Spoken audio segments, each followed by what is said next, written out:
So jot this down, how to be effective in persuasion. It's one thing to present, it's another thing to persuade. Cicero was a great orator of the past. When he spoke, everyone said, what a great speech. He was one of the best. Demosthenes was also a great orator of the past. When he spoke, everybody said, let us march. What a difference in presentation and persuasion.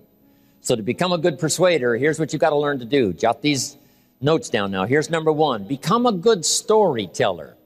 One of the best ways to be persuasive is to tell stories. Your story, someone else's story. Be a collector of stories. If you're going to talk to teenagers, you've got to have a bunch of teenage stories. If you're going to talk to young married people, you've got to have a bunch of young married people's stories. If you're talking to senior citizens, you've got to have some stories. If you're talking business, you've got to have business stories. If you're talking sales, you've got to have sales stories. Here's the key. Become a good storyteller. Jesus was one of the best storytellers. He said, the kingdom of heaven is like... Now, if he would have said the kingdom of heaven is, nobody would probably have been able to understand. That would have been too abstract. But here's what he said. The kingdom of heaven is like a family. It's like a bride and a bridegroom. It's like a mother and a father. It's like children.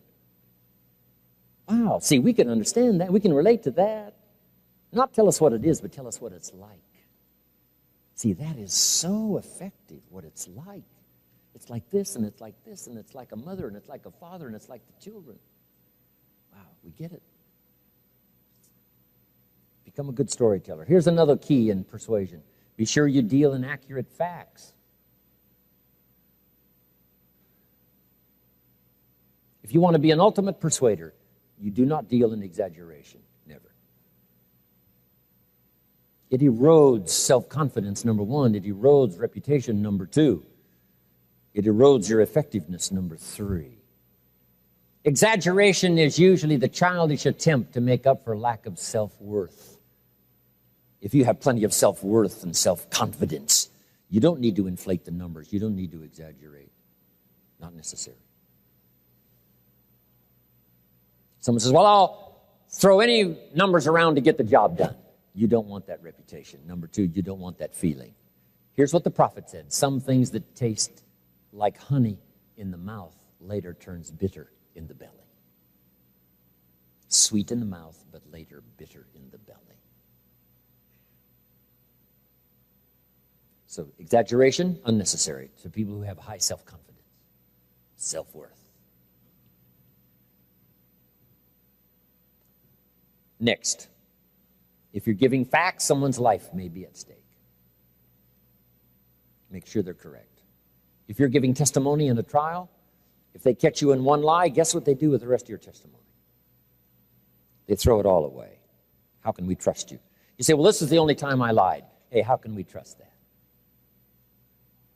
Here's the key. Don't let lies taint your testimony. One, simply because of the damage it does to the psyche, to your own well-being.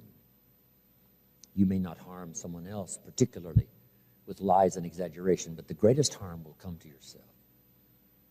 Unnecessary to use as a tool. Here's what's next. And that is quotes.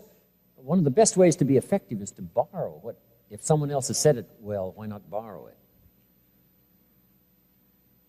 You notice I quote some lyrics from songs. Might as well borrow.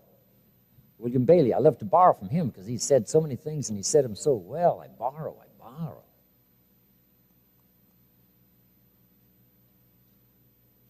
Elton John sings, she lived her life like a candle in the wind, never knowing who to cling to when the rain set in. See, you don't need to say, you said that. Just say, Elton John sings. It's just as effective if you use someone else and give them credit. Here's what's effective. The lyrics is what's effective. You can't describe how fragile and brief life is much better than that. It's unique. George Harrison sings, if not for you, the winter would hold no spring. Couldn't hear a robin sing. I just wouldn't have a clue if not for you. The lyrics, the songs, the words, you borrow. Somebody has a birthday. We go to the store and buy a card. hoping maybe somebody thought of a way to say what we want to say better than perhaps we could say it ourselves. We borrow a verse, we borrow a line, we borrow a message, which is good to borrow.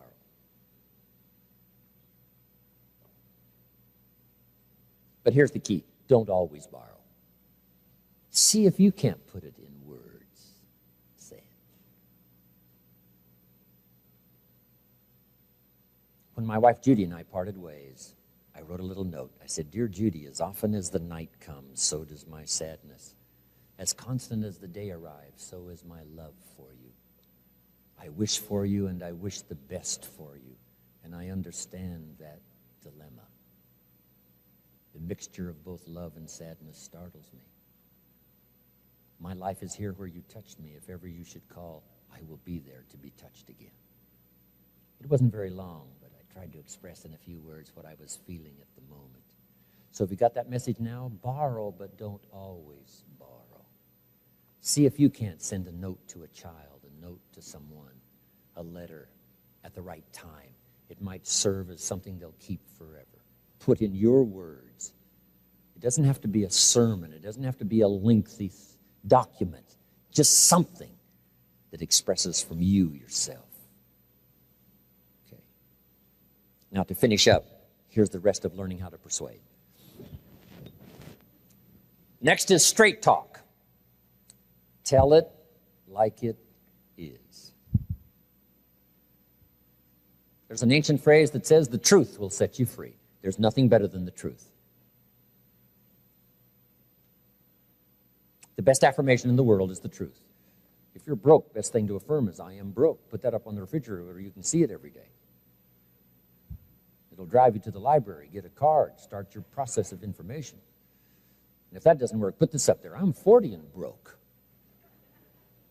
Maybe that'll do it. If that still doesn't do it, say, "I live in America and I'm 40 and I'm broke. Something is wrong." Now you can begin to correct and start to be reborn into living a new life.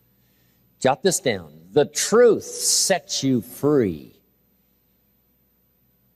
Nothing better than the truth, the whole truth, nothing but the truth.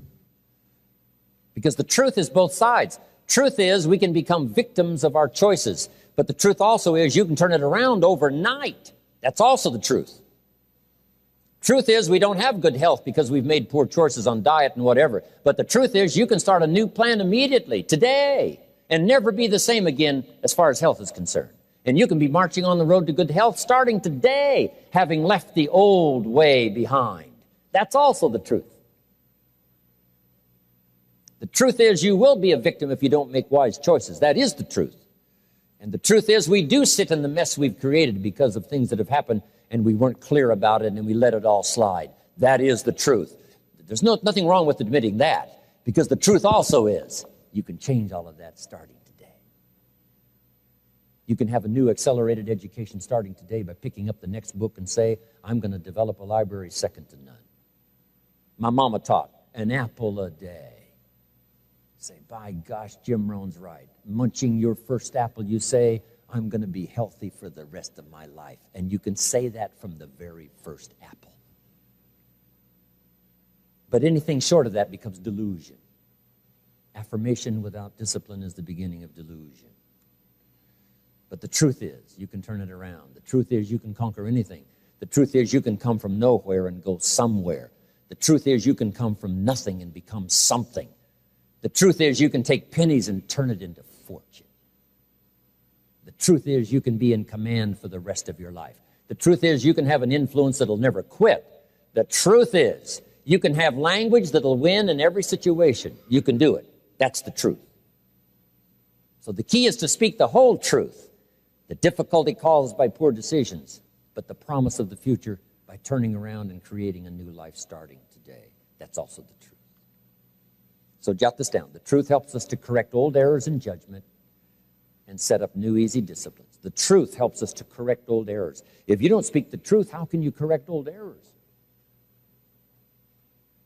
But the truth also helps you set up new easy disciplines. Zig Ziglar said, one little step at a time, one little piece at a time, one day at a time. And a year from now, look where you'll be, one day at a time, making a few little changes, one day at a time, 1 year from now. Wow. Straight talk. We all need to hear it straight. Shof gave me that. So straight, so clear. Now here's the last one, and we're finished. And the last is challenge. If you'll learn to communicate challenge, and we could spend a whole series of time on this, learning to challenge children, learning to challenge your family, learning to challenge your organization, learning to challenge yourself. Let me just give you one little clue on challenge. Maybe that'll help you in the future. Here's one of the best challenges of all. Let's go do it. Just underline that little word, let's go do it. We often say, you go do it, you go do it. But here's what's more powerful than that, let's go do it. Sometimes all by yourself, we find it a little difficulty to shake ourselves out of lethargy and make the changes and start a new track. But if somebody was to come along and say, come on, let's get healthy. Come on, let's jog every morning. Come on, let's read a book every week. Come on, let's attend a class we haven't attended before. Come on, let's go to the concerts that we've been missing all these years. Come on, let's go, let's go, let's go. Guess who I'm going to have a chance to go see at the end of this month? Buck Owens. Let your mind rest on that. The man himself. One of my goals is to meet Andrea Bocelli, but also one of my goals is to meet Buck Owens. And some of my friends have arranged it to where I'm going to meet him and have dinner with him and then sit and listen to his performance in Bakersfield, California. Buck, the man himself. But now here's the key. Let's do things we've never done before. Let's set some records that'll never be broken. Let's do something around the world. Let's do something across the street.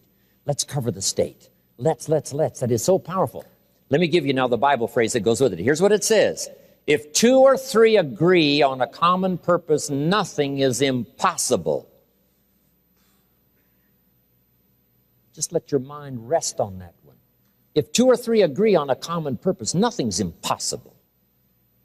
The most incredible things can be done if just 2 or 3 get together. You don't need 2 or 3,000. You don't need 2 or 300,000. Just 2 or 3.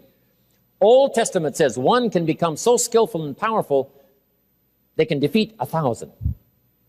But if 2 get together, they can defeat 10,000. Giving us the idea that perhaps it is very possible when 2 get together to multiply the power by 10. Not to multiply it by 2, but by 10. I'm asking you to try that. There's nothing like association. Yes, it's a little tricky. There's nothing like partnership. Yes, it's like marriage. It's a little tricky. But I'm telling you, when it works, it is one of the most powerful institutions in the world. The influence is mega.